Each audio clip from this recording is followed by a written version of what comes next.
গুন্ডা আনতে চাইলে গুন্ডা আনা যায়, অসুবিধা হয় না।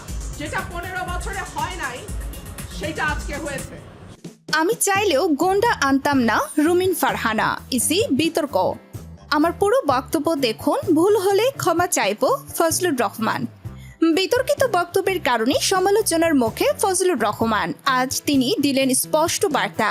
আমি যুদ্ধ না করলে বা মুক্তিযোদ্ধারা যুদ্ধ না করলে এই সন্তানেরা তো বাংলাদেশের সন্তান হইতো না, এরা হয়তো পাকিস্তানের সন্তান।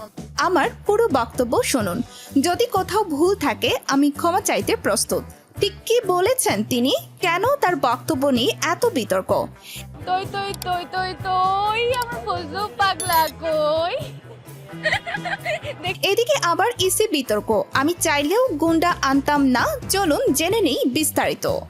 গত কয়েকদিন ধরেই সামাজিক যোগাযোগ মাধ্যম ও রাজনৈতিক অঙ্গনে আলোচনার কেন্দ্রবিন্দুতে ছিলেন ফজলুর রহমান, কারণ তার একটি বক্তব্য ভাইরাল হয়ে যায়।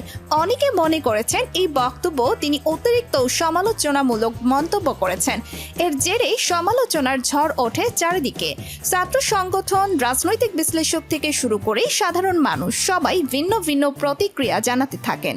জুলাই আগস্ট অভ্যুত্থানকে নিয়ে ক্রমাগতভাবে বিতর্কিত মন্তব্য করায় গতকাল বিএনপির পক্ষ থেকে ফজলুর রহমানকে শোকজ করা হয়েছে। বিএনপি চেয়ারপারসনের উপদেষ্টা পরিষদের সদস্য অ্যাডভোকেট ফজলুর রহমানের গ্রেফতারের দাবিতে তার বাসভবনের সামনে অবস্থান নিয়েছে একটি গ্রুপ। তবে আজ এক সংবাদ সম্মেলনে ফজলুর রহমান নিজেই মুখ খোলেন। তিনি স্পষ্ট করে বলেন, আমার পুরো বক্তব্য দেখুন, শুধু কিছু অংশ কেটে নিয়ে বিচার করবেন না। আমি কারো প্রতি বিদ্বেষ পোষণ করি না, আর যদি আমার কথায় কোথাও ভুল থাকে আমি ক্ষমা চাইতে প্রস্তুত। তার এই মন্তব্য রাজনৈতিক মহলে আবার নতুন করে আলোচনা সৃষ্টি করেছে। কেউ কেউ বলছেন তার এই বক্তব্য দায়িত্বশীলতার পরিচায়ক, আবার অনেকেই মনে করছেন সমালোচনার চাপ সামলাতেই তিনি এমন ঘোষণা দিয়েছেন।